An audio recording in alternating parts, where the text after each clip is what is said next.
As you know, we inherited from the last administration an economic catastrophe and an inflation nightmare. Their policies drove up energy prices, pushed up grocery costs, and drove the necessities of life out of reach for millions and millions of Americans. As president, I'm fighting every day to reverse this damage and make America affordable again. All right, joining us, my dear friend, Agriculture Secretary Brooke Rollins. Madam Secretary Brooke Rollins, except for me, you're the world's expert in affordability. I'm going to be the #1 guy because that's how we coined it at our think tank. But the reality is he's raising an important point. We're suffering the hangover from the Biden economy looks worse and worse, Brookie. Before Mr. Trump can get his policies implemented, we have to live through this last Biden bit, which looks pretty lousy. And that includes an affordability. So what you thinking here? What are people talking about? Well, Larry, first of all, you're #1 in my heart in all cases, not just in affordability.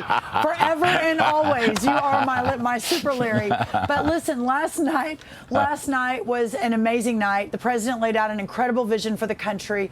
Part of it, and that was towards the very beginning of the speech, he talked about affordability for American families, and that's really important. Under the last administration, Joe Biden, food prices went up 22%. We're in an egg crisis, if you will, right now.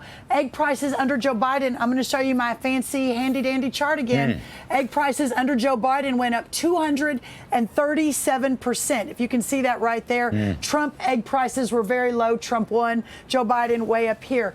There's a lot of reasons for that, Larry, but these are what we have to basically fight right now in inheriting the Biden economy and the unaffordability crisis facing America. The president asked me to tackle it head on. Last week, we rolled out a 5-point plan talking about how to bring the prices of eggs down. A big part of that was deregulation. Another part of that was biosecurity, how we import some eggs in the short term, and frankly, how we look at the long term, how to fix this problem. We've got some documents now. The Biden administration looked at this avian flu issue a couple years ago. They didn't do anything about it. So now we're looking at it point by point by point and ensuring that this doesn't happen again.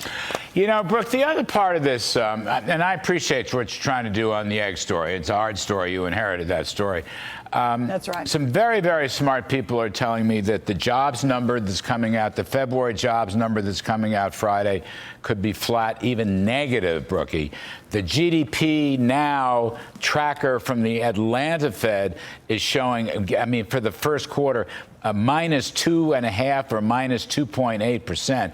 And we've had lousy numbers on things like housing and business investment. My generic point here with respect to affordability and the economy is we're going to have to suffer through some bad news. This has nothing to do with Trump. Trump's program's not in yet. And I got people on the left who are blaming Trump. How can you blame Trump when he wasn't president when these seeds were planted? Well, you couldn't be more right about that because we've only been here 30 plus days. You can't turn an entire economy around in 30 days. You can't bring the cost of goods down in 30 days. And, you know, it isn't just what we inherited, but you look at the cost of inputs. And I know, Larry, you have been a super champion on energy and how we bring the cost of goods down through drill, baby drill, and getting more energy independence, getting it back. But all of this matters. And when you bring the cost of inputs down, it went up 30% under Joe Biden. Listen, the export markets, we lost the entire market of exporting. We have a $49 billion deficit for our farm products and our farm producers. When we left Trump won, Larry, 4 years ago, it was a 0% deficit. So all of these things matter. It will take a little bit of time. You can't do anything overnight. But I think the president's vision he laid out last night, those of us who are on the team here again and for the first time realize what we're doing, what's at stake. We're fighting every single day, and it's just going to take a little bit of time. It was a positive, optimistic stem winder, Madam Secretary. Loved hearing it. Thanks for coming back on, Brookie. We appreciate it very much. Take care.